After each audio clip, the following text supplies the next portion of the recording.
তো সর্বপ্রথম যে কথাটি না বললেই নয়, আমি কেন মিলবিকের মধ্যে আমার বাতিল করে দিয়েছি, বা কেন আমি আমার এই ভিডিওর মধ্যে কেন মিলবিক সম্পর্কে আমি এগুলো বলেছি।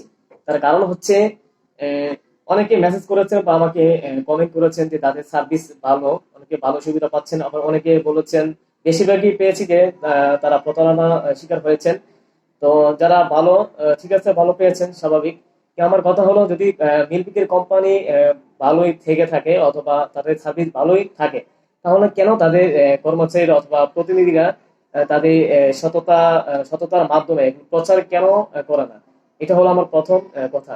আর আর আমার সাথে যেটা হয়েছে সেটা হচ্ছে যে, আমাকে তারা, তাদের কর্মচারীরা বা তাদের লোকজন আমাকে বলছে যে, আপনি যদি মিলবিকের মধ্যে অ্যাকাউন্ট খোলেন, তাহলে যেই পরিমাণ টাকা দিয়ে আপনি অ্যাকাউন্ট খুলবেন, সেই পরিমাণ টাকাটা সম্পূর্ণ আপনি 24 ঘন্টার মধ্যে আপনি ব্যাক পেয়ে যাবেন, মানে টাকাটা ফেরত পেয়ে যাবেন।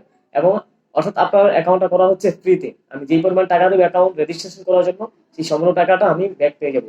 এ হলো একটা বিষয়।